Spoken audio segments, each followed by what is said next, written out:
Welcome to another episode of Sports and Foods. We are recording on Thursday, September 19th. Tay, we are back after a super duper long absence. Sorry, everybody. We're back. I know y'all been wondering what's going on. We here, the summer's been crazy. Yeah. Crazy fun. But, yeah, it's been a good summer. But summer, like you said, summer's been crazy. We had a good summer, camping, beaching, all that kind of stuff. And now we're heading into fall. We're not heading. Oh yeah, we are heading into fall. Summer, fall solstice is the 22nd of September, which is Sunday. Olivia's in school, third grade, 8 years old. Nice. I don't know, Tay. It's like speeding along pretty quickly. I just wish that it could slow down a little bit. But for as far as the show, guys, just so you know, for the rest of the year, calendar year, we're gonna record one episode a month, and then in January we're gonna get back, 2 episodes a month. That just as you guys recall.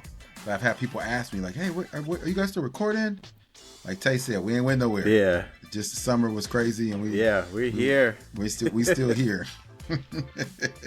What's going on, Tay? Yeah.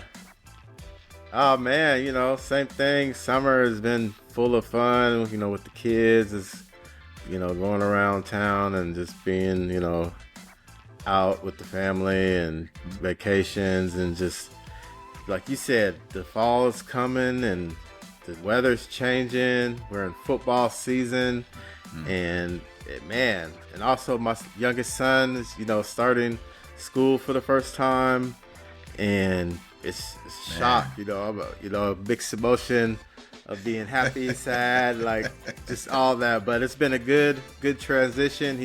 He loves it, so that's been great. But I'm excited to get back to doing some shows and talking about all this crazy stuff in sports and out in the world and all that. It's bad.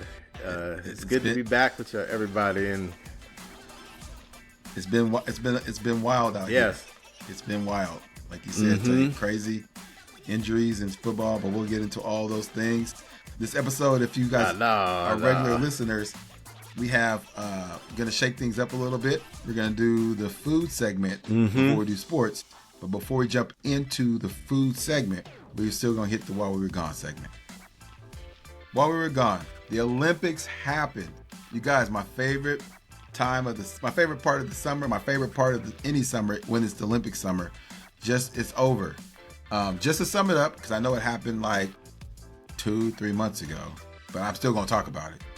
The United States of America crushed as normal.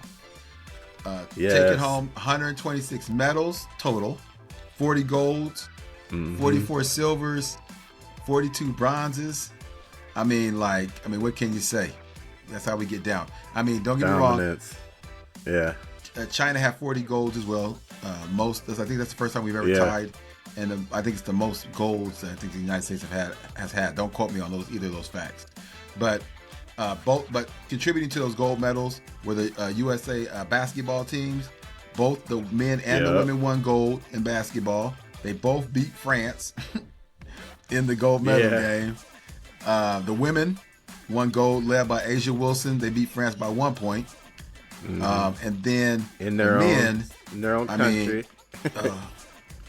And they played at home, at Paris, right, Tay. And the men beat France by 11, and I mean Steph Curry went off in that final game. I mean, Tay, that was the best shooting I think ever I've seen him shoot outside of when he played for Davidson, and I watched him play in the tournament when he played for Davidson. This dude did a step back 3-pointer over playoffs. Oh, remember us against us in the playoffs? Yeah, he crushed us too. He's like hurt, and he comes back and like just threes. But you're right. No, those shots were ridiculous. I've never been a Curry doubter, but like that top 10 category, it's like, man, it's real. Like he's changed the game. These kids are shooting threes I would go to these high school games. They're all chucking long threes and trying to do the Curry stuff. I'm like, man, the Curry is ridiculous, and he just proved there on the world stage them shots. Yeah. USA track, you know, as always too. That's where we get our medals in hoop and in track. They were killing. They won 34 medals. Yeah, that's the most by the United States since '84, and '84 was in LA. And guess what happens in '28? They're in LA. Yeah, they're in LA. We had 11 gold medals in 25 races, and then in 9 of the track and field events, we had multiple medalists. So I mean, like, can hold us. Yeah, man. The track is my favorite part of the Olympics. It's just like the mecca of the events, and I have to say, like, the men and women track, they held their own. I think the last 4 years, they've kind of been in the hunt, but they had some mess ups, and the relay teams dropped the baton, stuff like that. But this time, I feel like we redeemed ourselves on the track.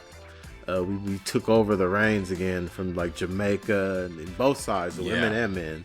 I think we did well, so that was cool. And we should win every year in every Olympics. I mean, but something about actually, having the most golds to me is like, I'm always looking at the gold list, even though like the total medals, I'm like, if you don't have the golds, and I feel like you're still not the full champion. But we took it all, so I'm happy. Yeah. Right. I hear that. You can't call yourself the best if you ain't got no golds. That is true. Exactly. While we were gone, the WNBA season has ended, and 8 teams are headed to the playoffs. The regular season was electric due to all the hubbub around Caitlin Clark and Angel Reese. But more people should be talking about last year's MVP and the front runner to win the MVP this season, A'ja Wilson. Even though some people are talking about Caitlin Clark, and I mean she has it's a good case. But anyway, A'ja Wilson is the first WNBA player ever to score 1,000 points in the season. She led the league in scoring, block shots. She was second in rebounding to only Angel Reese. A'ja Wilson averaged 12 rebounds a game, and she was second in the league in steals. Not to mention, just today, or was it yesterday, she broke the WNBA record for double-doubles, and I think, the last thing she broke the record for, she broke 2 records in one game. Oh, no, sorry, that's wrong. That's not A'ja Wilson, that was Tina Charles. Sorry, scratch that. Wrong person. But what else needs to be said about this woman winning MVP? And I just feel like there's a lot of disrespect when in the WNBA when you talk about Caitlin Clark and Angel Reese. And granted, they had great rookie seasons. I mean, Angel Reese led the league in rebounding. Caitlin Clark led the league in assists. Initially, they both had broke the single season records in both categories until A'ja Wilson came back and broke the single season record. She took the single season record. Excuse me, I can't even get the words out. The single season record for rebounding that Angel Reese had broken initially. A'ja Wilson broke it, but I mean, come on, A'ja Wilson, and then. Not to mention, I just said earlier, she led the USA Olympic team in scoring and in rebounding. I mean, come on. Like, that's the MVP. She's dominant. I love her. She's great. And the way she plays too, she can post you up and beast you down on the block, or she can finesse you with the jumper. Her mid-range jumper is ridiculous. She could sit and do that all day. It's like Aldridge. It's like she could pull that on you. And then I feel like she's the one who's like gets her team pumped up. Like I see her always, screaming and yelling. Like she's the full package. And I feel like she's getting drowned by Reese and Caitlin. But those girls are changing the game of basketball for the women's too. So, and we're about to have our own team. So we get to see them all here soon in Portland. I can't wait for that. Right. So we're gonna talk about that in a little bit. We're gonna get to that in a little bit because I got a lot to say about that. So I just think the level of play is the best I've ever seen it, and it's getting better. And I just gotta say this before we move on: the New York Liberty and the Nescu and all them. I can't wait to see what they do in this playoff too, because all these teams are good, and I don't know who's gonna win the championship, but this playoff is gonna be epic. I think. I totally agree with you, Tay. I totally agree. I can't wait either. While we were gone, news broke that the Pac-2 may be becoming the Pac-6. 4 teams from the Mountain West Conference have agreed to join the Pac-2 conference beginning in the 26-27 season. I know I shouldn't be calling it the Pac-2 conference, but it's only 2 teams. I can't call it the Pac-12. They got all the states joining the conference. They got Boise State, Colorado State, Fresno State, San Diego State, joining Oregon State and Washington State. They should call it the state conference. Tay, what do you think about that? Man, it's very interesting, and I like it. I mean, that the Pac-12 is going to continue. But, can we get Stanford back up in there? Like, they're going in the ACC. It's more money there, so I doubt they're going to go back. But it's going to be a weird feeling. But it is kind of cool that the Pac-12 will live on and stuff. But I don't know, man. I'm still sad about our teams leaving it. I can't root. It's hard for me to be. I'm not a Big 12, Big 12, Big 10 guy yet. I guess it's hard for me. It's weird, man. I'm a Pac-12 guy through and through, and so it's I don't know. But pretty soon we're gonna play Ohio State. I can't wait for that. And Michigan, like, those games is gonna be ridiculous. So that's the only bright spot I think about this whole like change. But it's just still weird. It's gonna be taking a few years to get really, like, I guess, conditioned. But I try to watch the shows, and I can't even watch those Big Ten shows. It's just weird. Like, they're boring. It's not the same. Like, I don't care about Indiana. I don't know nothing about Indiana or Northwestern. Like, no. Where's Cal, Stanford? I want Utah back in the conference with us. We owe them some spankings. But exactly. Anyway, and while we were gone, we've had some greats leave this earth. There's several deaths, and actually, there's one I didn't write. That happened yesterday that I didn't write in. But we'll talk first about Mr. James Earl Jones, passed away. Most of you know him as the voice of Darth Vader and Mufasa from The Lion King. But I most love him in Welcome Home, Roscoe Jenkins, a movie with Martin Lawrence in it, and as the father in Coming to America. I mean, like, Chief the King, man. Let them wait. I'm talking to my son.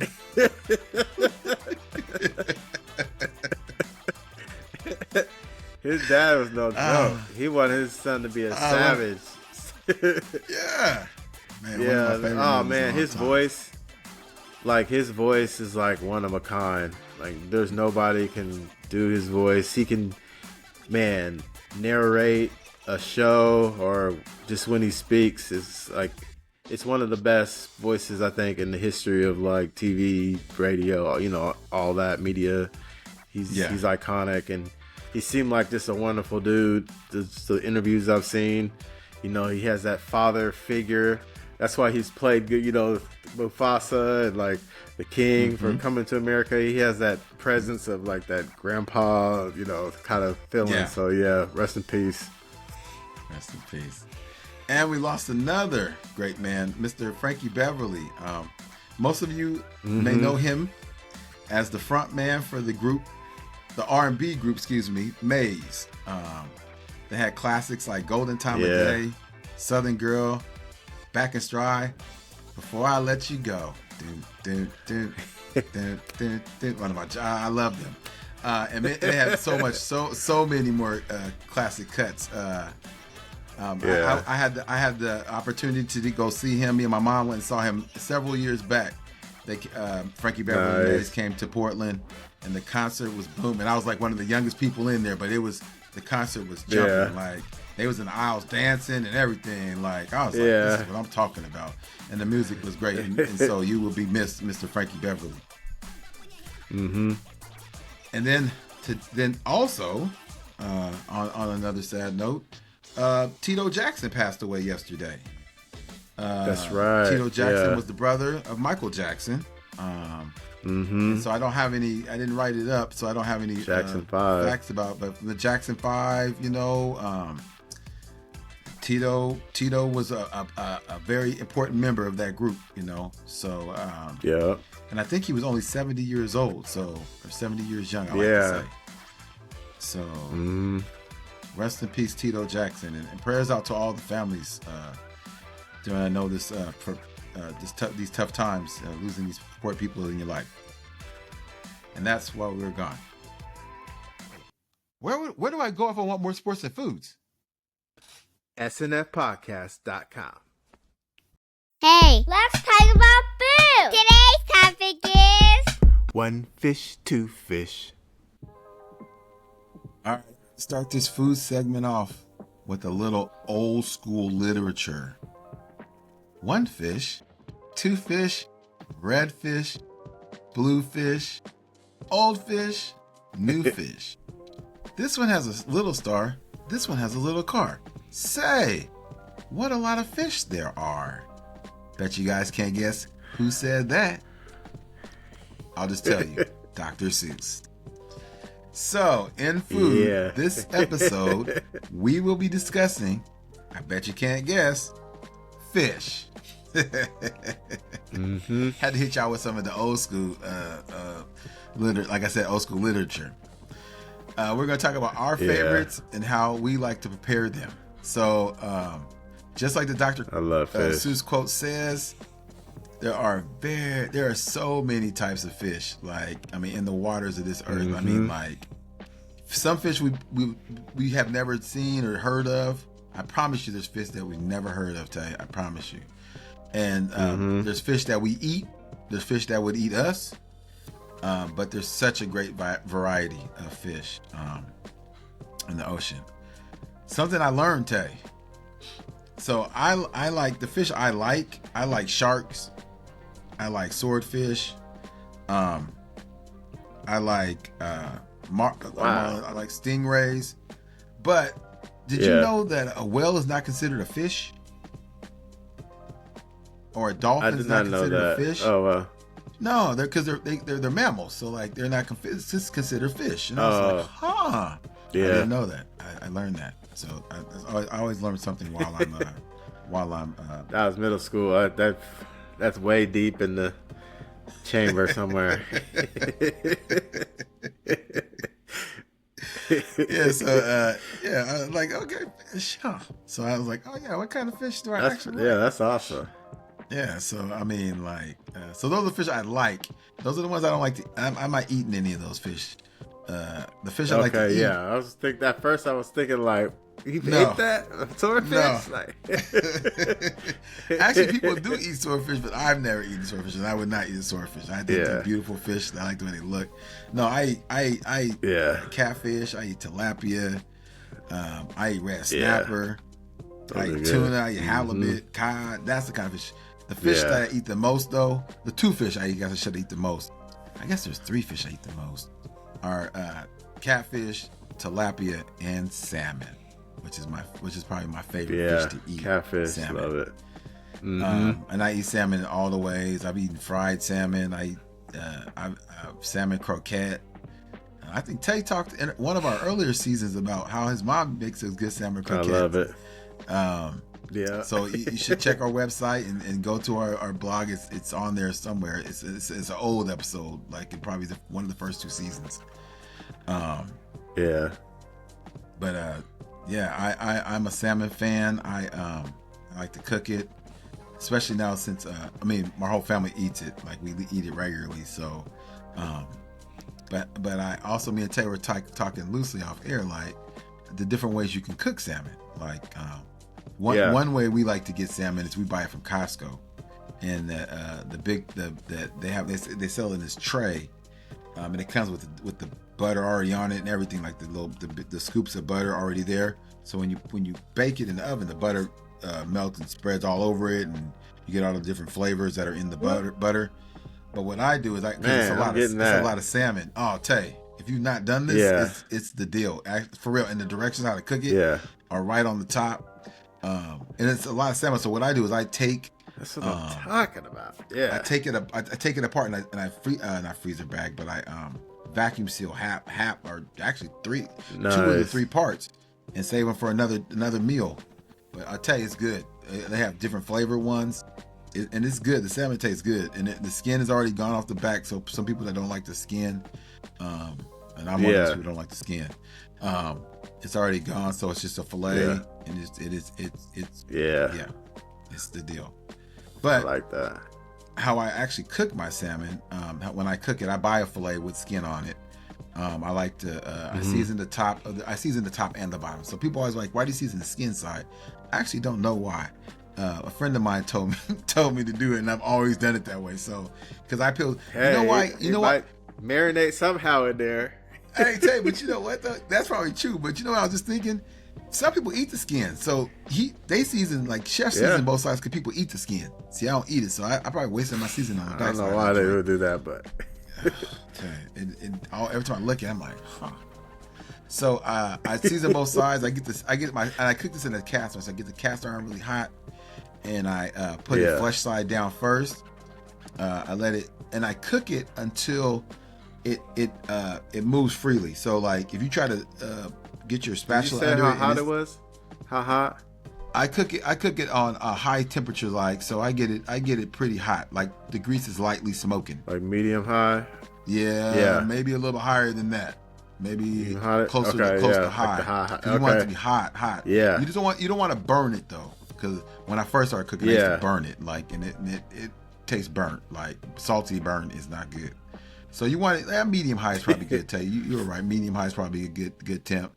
And I cook it to it, and you put oil in your pan. I forgot to say that. Put oil in your pan, and I also oil my salmon too. So I double oil so that it doesn't get stuck to the pan. But you want to cook it until it moves, until it starts. You can pick it up from the skillet without like having to scrape it, because that means it's not cooked enough. And then once you can flip it to the skin side down, and then I have the oven on 400 degrees. And this is why I cook it in a cast iron. I have the oven on 400 degrees, and I take it right from the stove. Please use a pot holder because you'll burn your hand. And I put it right in the oven. And I put it in the oven for about 15 minutes. And then when I pull it out the oven, it's cooked all the way.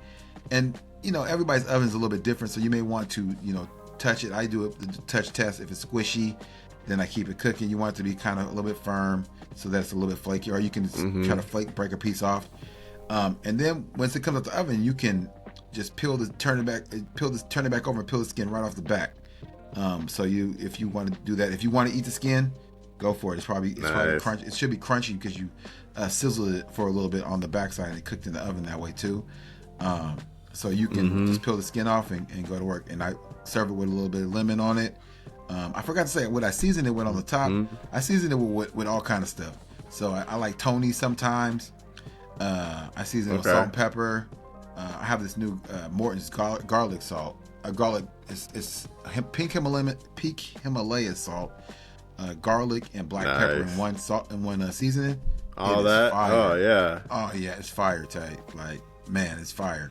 And then we went to the coast recently to Lincoln City, and they have this restaurant called the Otis, and the Otis is a breakfast restaurant, and the food is great. So if you're ever in Lincoln City, check that place out. It's super good.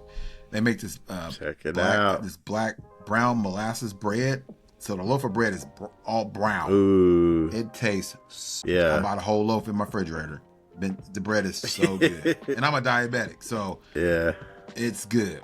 But they make their own seasoning too, and the seasoning blend is great as well.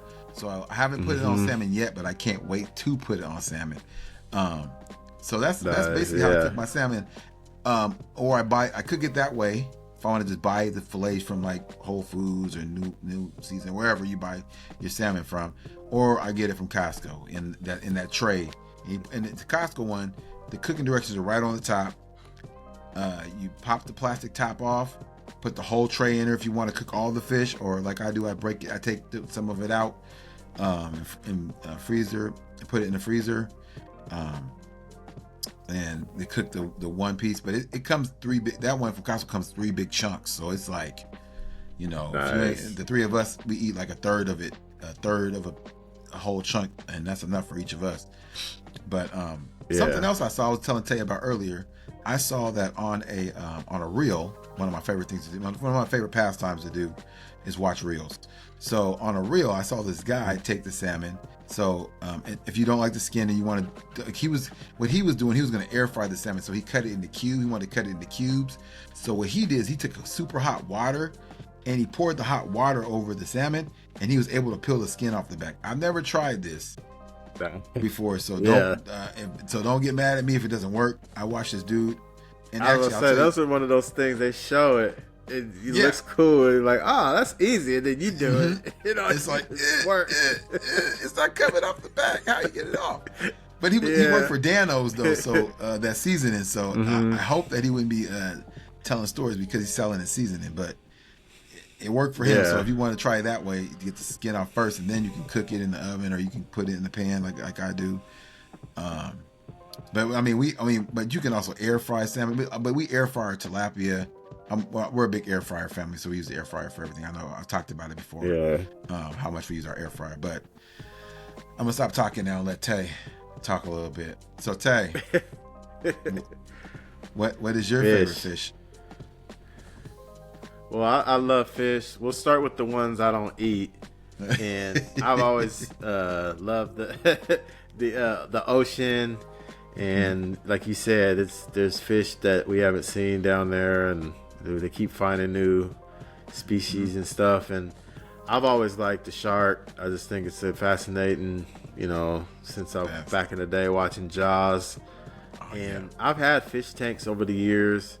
My goal in life, I'm getting up there in age now. Before I'm 50, I say, I want to get the real aquarium, like the saltwater aquarium. Like I've had aquariums with like all kind of tropical fish, but I want one like a big one, like where you have to spend time and clean it and stuff. But I want the full cast of Nemo, if they can get along. But I want to have like all those fish from like the from the inside the doctor's office and the ones from the ocean. Somehow kind of get those. I've seen videos of kind of like, if not all of them, because some of them might not survive. They might eat each other. But if I can get most of them, the clownfish and all of them in there, I want to do that. So that's one of those goals. If it's a lot of work and time and money and stuff. So one of these days. That's fresh. But I love fish. I love every time I go out to eat. If it's not like, I don't know, that kind of food, but I try to find a fish dish, all the time, especially at the coast. If I'm at the coast, I'm hitting. I don't think I've ever not get some kind of seafood from there. Always. And I love fried fish. I love oysters. Oysters some people don't like, but I love all of them. I love mussels. Me and Drey has had a lot of mussels in our time. Shout out to Huber's and other places. You actually put me on to eating mussels. Actually, if you think about it, so good. But I love all those fish. Like some people like only certain ones. Some people only like shrimp. Like I love shrimp. I love sushi.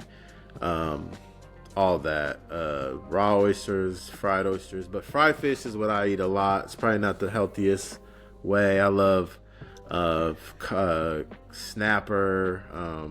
I don't do fish and chips though a lot for some reason. I think I always get something else besides fish and chips. Once in a while I get it, but I'm not the big fish and chips person. I like more like I rather get like oyster platter or snapper. I don't know, or shrimp, something with shrimp or something, crab, all that. You know, I like the what is it, Outback. I miss the old. There used to be one out where I live out here, but there's not. They don't really have them that much anymore. But they used to have a good seafood dish. But my favorite place is McCormick's and Schmidt's, though. Like seafood, the best place I've had it. Where it's like it's a little spendy, fancy, but it's so good. The way they cook fish, and I don't even know if they're even if that one's still on the waterfront still around. Yeah. But that place is the best. If you ever been there, if you haven't been there, check it out for sure. Never, Tay. Actually, never been there. That's crazy.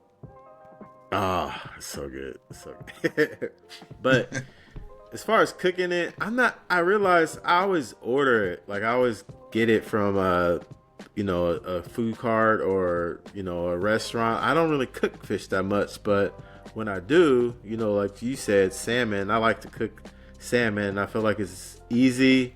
You just, salt, pepper, butter, a little garlic maybe, but it's very simple stuff. I don't do too much like I would do with like, steak or something else. Like that's all you really need. I do want to try some like other blend or like just a like specialty blend of stuff, herbs. That'll be kind of cool.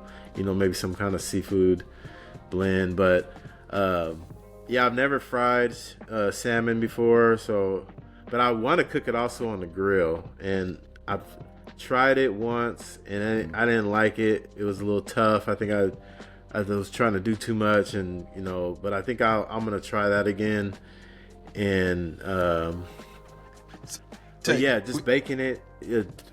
Go ahead. When you cooked it on the grill, how did you cook it? I've never done it before. I wanted to do it too. I just put it on the skin side. I put it on skin down. And I think I just had it too hot. I forget what I had where I had it at, but I remember I had to turn it down, and the flames. My phone, my bad. and the flames were coming up. So I think I need to like maybe slower. I wouldn't say slow cook it, but I gotta turn the temperature way down and let it kind of just more, I guess, cook in a slower sense, because it cooked fast and it dried out quick, but it still was good. I seasoned it right. I had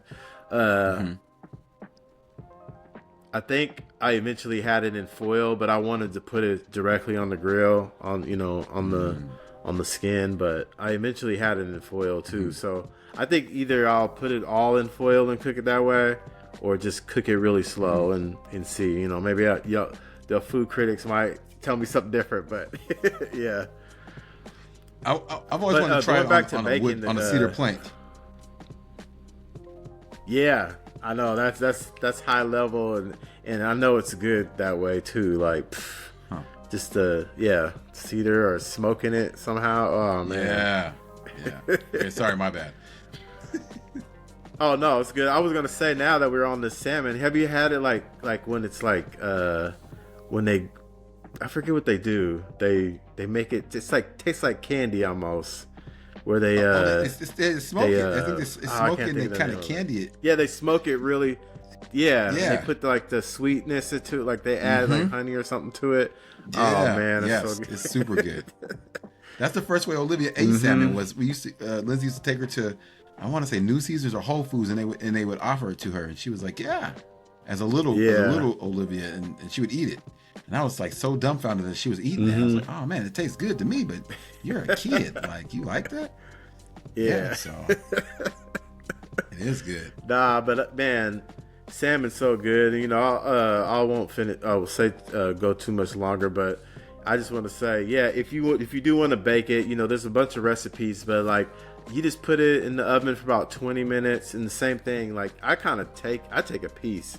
Like that's the only way. You can look at it. You can put a thermometer in it, but like I need to like take a flake off and take a bite, and you kind of know. But yeah, the texture, you don't want it. You want to cook it to a good texture where it's like almost it's not tough, but it has a little bit of firmness to it. So right. And butter, salt, pepper. Don't over salt it, but if you don't put enough salt on it, it tastes a little fishy. So I don't know how to. You know what I mean? No, fish needs that little dash of salt, or it doesn't have that. The flavor is not all the way there. At least that's my opinion. I'm with you on that. I share the same opinion. Mm-hmm. Tay, have you heard of this new YouTube show, Own Your Own Recreation? Drey, yeah, that's with your boy, Big Measy. Man, he's up there in the mountains with these Jeeps. They're driving over rocks. Amazing views. Giving you pointers out there, pulling people out of the snow. Man, it's a must watch. And you can find him on YouTube. You can go to his website, all social media platforms. Find him on Facebook, Instagram. His YouTube is hot, so check it out. Phenomenal.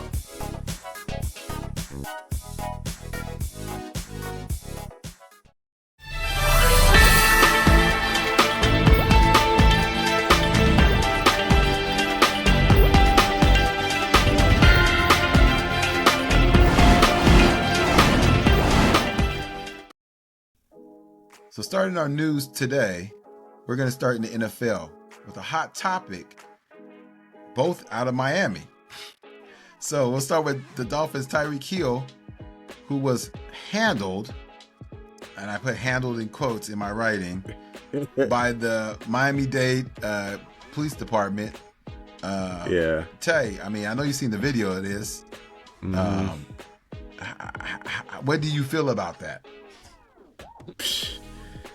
I don't know. It's crazy. Like, celebrities, I don't know. Celebrities.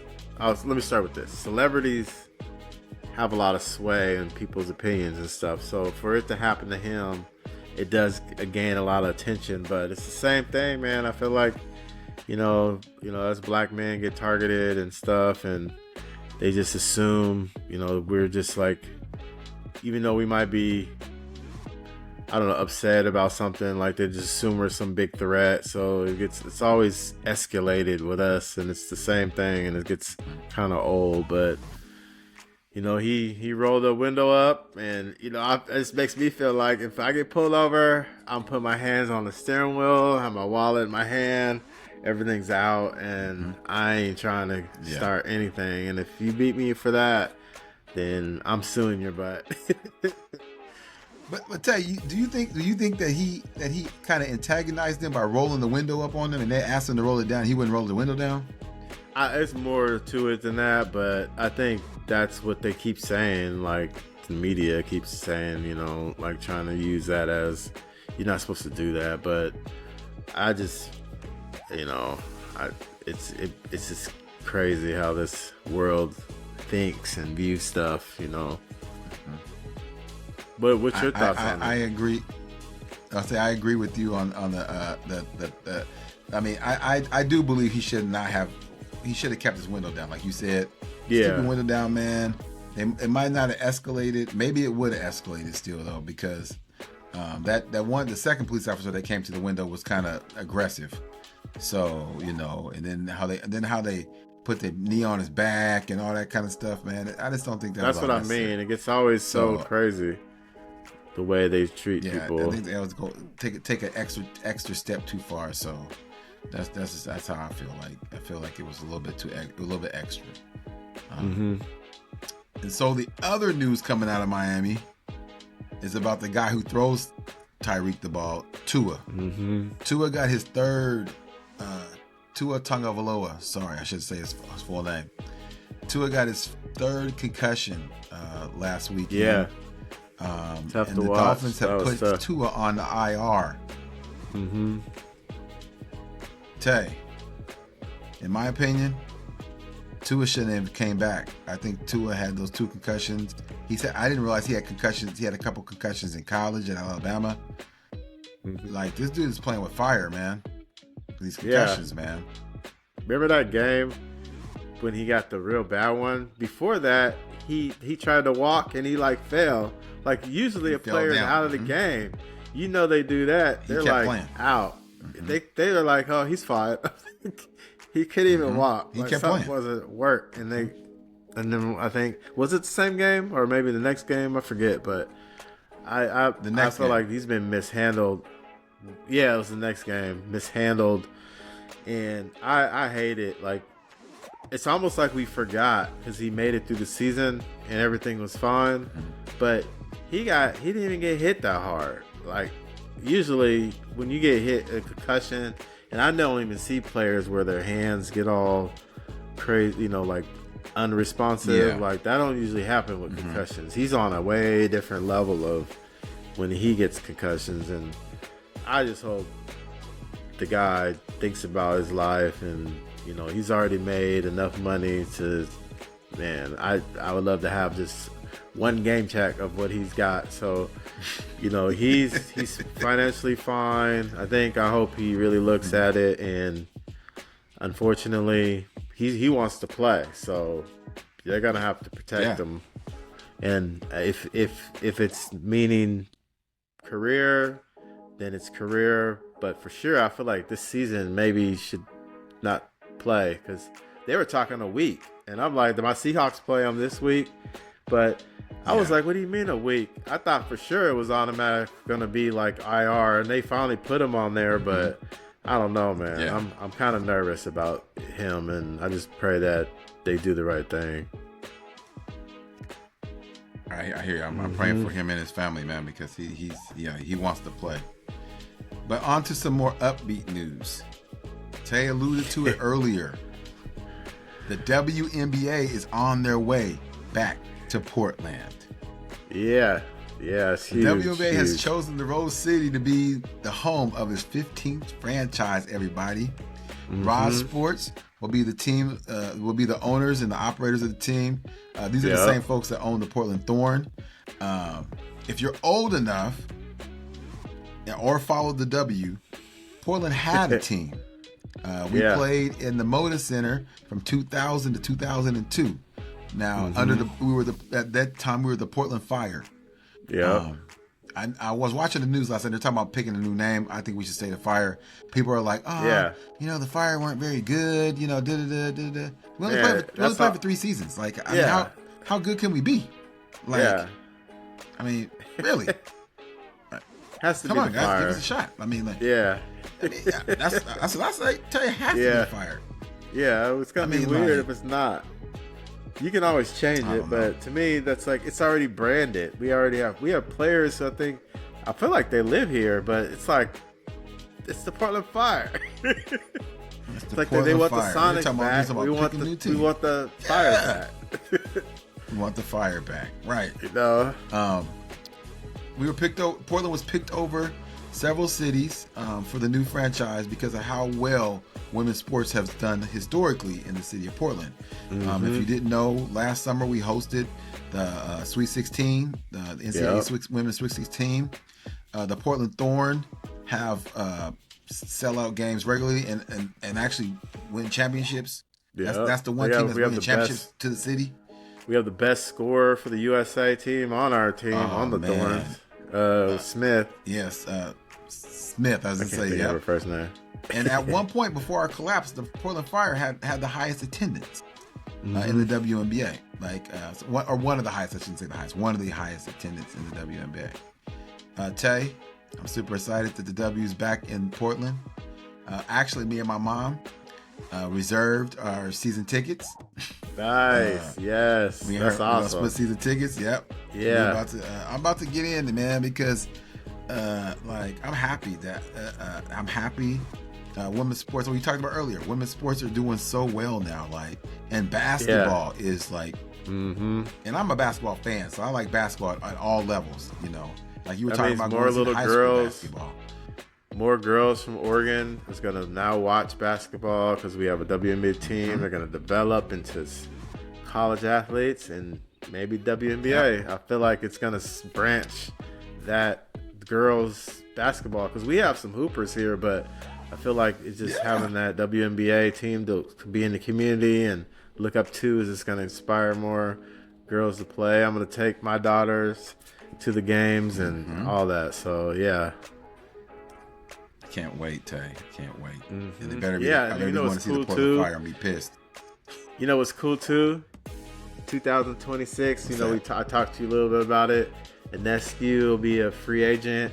Juju Smith. Oh, yeah, you said that. We have to pull these, or Brink, girl from the LA Sparks. She's from Cameron high school ball here. Yep. Yeah. So Cameron we Brink, need to one of those two, combine two, one of those, but like in 2026 we might can build up all three. We could build a nice little team right off the bat. So let's start off with a bang. Man. Dude, yeah. Basically, let's get Juju and Inescu and Brink. But I think Juju might want to play in LA, but we'll see, Tay. It's kind of set up for her to be I know it's gonna be rough. Yeah. We'll see. But I'm excited still. It doesn't matter. Like you said, women back in the town playing basketball. It's awesome. All right, on to some non-sports news. I'm not sure if you guys have heard. Actually, to be honest, I hadn't heard until Tay told me yesterday. I don't know how you guys refer to him. Some refer to him as Diddy. Some refer to him as Puffy. Yeah. Some refer to him as Sean Combs. And I don't know, he may have some other names that people know him by. I still call him Puffy. But whatever you call him, he was picked up yesterday by the feds. Tay. Yeah. Man. Tell me something about this. So yeah, y'all know, everybody knows who he is. Famous for singing, producing, all that. Yeah, but I actually liked some of his songs. Every step we take, all that. Oh man, he had cuts. I told you, man. Cat Williams said it. He said people are getting exposed this year.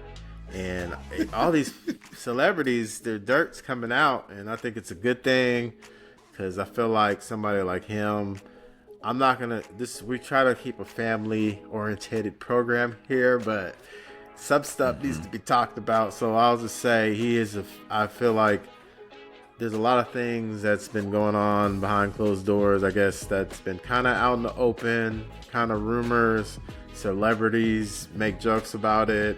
I've seen some weird videos about him and just being creepy, like checking for wires on Justin Bieber and like just stuff you just don't like to see. And, he got arrested for some foul stuff. Look it up. You'll see what I'm talking about. And I'm just glad that he's off the streets, I've always thought he was involved in some weird stuff, some conspiracy stuff, and if there's so much stuff that you've heard about him that is just like, some of it has to be true, it's not all, you can't make all this up if everybody's talking about it. So man, yes. I think he's a terrible person, and I hope he gets whatever God wants him to get for the stuff he done. I'll just keep it light. Tay, man, after you told me yesterday, I typed his name into the Google search, and it was like, bing, like what am I looking? What am I reading? Like, what is this dude doing? Like, I couldn't even believe it. Even believe it. Like, it was. You're crossing the line when you're abusing people and ruining people's lives. It's just not good. I mean, I sometimes I just don't understand about these guys is that they have all this money, and this is what they choose to do with themselves. Exactly. You could do so much stuff. Yeah. Yeah, you got Ciroc. Like, I mean, he's doing all this stuff, and then this is what you choose to do with all your money. Like, but those companies started severing ties, so I had a feeling when they were doing that, and that was a couple years ago. Like, when the companies are doing it, they know stuff, and they know. They know their brand does not need to be dealing with that. So whatever they do, we should have all been like, what's really going on? But we're naive to see celebrities, but like now we see. It's all bad. Well, man, like you said, man, bad luck to you, Diddy. Bad luck, bro. All right, we're going to talk a little duck football, Tay. It is college football season. Go the Ducks. Ducks did not look good in game 1 and game 2. But had me sweating. Thank goodness for our little brothers up in Corvallis that like to get spanked by us. We be spanking them like little babies. Oh, little baby beavers. Be spanking them bums. Yeah. So we whooped on them, and now we come out. Now we go into our bye week feeling all good. Hopefully we don't feel too good, because then we got to go to UCLA in 2 weeks and play the Bruins in the Rose Bowl. So we got to be ready for that. I'll be there. I'll be there in the stadium, in the flesh. Tay's gonna be watching them live. Embarrass me. I'm gonna be bright. Yeah, I'm gonna be bright clothes. I'm gonna be loud. So Tay, represent for me, please. Oh man, I was just gonna ask you. You think it was fool's? Is it fool's gold, or have we fixed all the problems that we saw in the first 2 games? I mean, no, I don't think it's fool's gold. I think OSU ran the ball well against us in the first half. They did. Man, they went right up the field, like 7-minute drive, just pounding us. Nothing special, nothing fancy, just smash mouth. And I was like, that was worrisome. And I do think what you said is true. I think we are talented, we are good, we are a top contender. I'm not gonna say top number or whatever, but we are a contender. But we are not at the level of a championship team now. Like, we have to do. I'm not convinced, but if we stack it up against UCLA, Michigan State, we're playing against the former Oregon State coach, Smith. So he knows how our program. So we have to be good. We can't be thinking about Ohio State, and then let's have a conversation on the podcast, especially after that game, because that's going to be the test. But I think, Andre, we are good, but I'm not convinced we're elite yet. But we can be there. I do. I mean, we have the pieces. What do we have? What do we need to do though? I mean, the offensive line looked better last week. The blocking. They looked better last week. Yeah, we have to get the ball more crisp. Like, I feel like he's a little hesitant sometimes still, Gabriel. And I just think, like you said, like, how we can't have Oregon State. Like, that should be not going down the field, pounding us down the field. Like, we need to go play like that. And like UCLA, they got smashed at home I forget who they just played. And they're about to play another, like, these teams, we should be blowing them out. Like, I'm a little worried we're not, like, the sense of urgency, and then our game management too is still it's still just like, I don't know what it is. Okay. I wouldn't only use basic, but I just feel like sometimes we don't adjust when we need to adjust in the right time. It's like, this is not working, let's do this. Like, we just go with the flow, and then it's like, last minute, when the game's on the line, we have to do all this stuff and everything works. But, like, we need to be ready to, like, we have all this talent, like, we gotta be creative and more just, I guess, diverse. I totally agree. I also my whole theory about football is won in the trenches. It's one on the defensive line, it's one on the offensive line. And our offensive line played better against Oregon State, which it had not played well against Idaho or Boise State. And our defensive line still is not playing well at all, in my opinion. It didn't play well against Oregon State. It definitely didn't play well against Boise State, and it didn't play that well against Idaho. So I mean, and we're about to get into the big after we play. I mean, technically UCLA is a Big Ten team, but I mean, it's a Pac-12 team in my mind because we played them last year and every year prior. But after that, we're going to start this Big Ten schedule, and we're going to be playing. The Big Ten has they have big boys that play on the offensive defensive line. So if we're getting pushed around by Boise State, they have second string that's like that and third string. Yeah. But if we're getting pushed around by Boise State's offensive linemen, defensive linemen, and we're getting pushed around by Idaho's offensive and defensive linemen, what is Michigan State gonna do to us? What is Ohio State gonna do to us? Like, I mean, what is Michigan gonna do to us? I'm with you. I'm a little bit worried about the line play, and then in the secondary, I just don't know. Sometimes I'm always worried. Our linebackers look decent, especially when Bossa gets back. It will help. Yeah. He didn't play. He hasn't played this season yet, but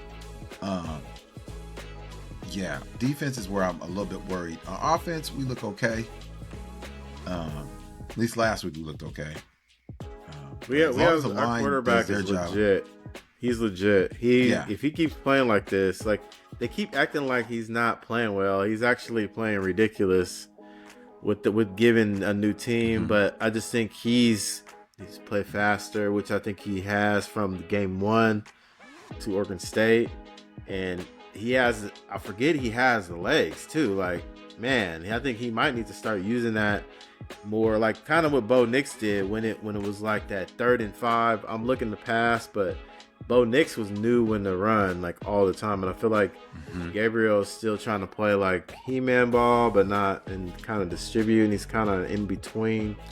But I think the line play is why I can't lie, like, and yeah, I don't know, man. I don't understand why we can't have a pass rush. Like, Oregon, I feel like we used to have somebody, at least one, some kind of push, and teams just sit back there and just like, like who's open? Like sometimes I feel we need to either recruit for one, or I don't know, scheme it up. But like our pass rush, like we're always letting these quarterbacks just pick us apart, and other teams all have. I feel like every other team has a pass rush except us. Tay, yeah, like you said, I'm a little bit worried, but I'm happy we're 3-0. I just to say that I'm just happy we're 3-0 and we're in the bye. I know, I'm happy. And I know we're like complaining, but we have an expectation. That's it. We expect greatness. We're trying to win a championship. So we ain't playing for just going to a bowl game. I ain't happy going to a bowl game. I want to be in the playoff, and I want to be on our way to the championship. You know what I'm saying? If we ain't in the semifinals of the championship, I'm gonna be sad. So let's go Ducks. Go Ducks. Y'all missed the show? Well, no worries. They're on our website, snfpodcast.com. That's Steve, Nancy, Frank, podcast.com.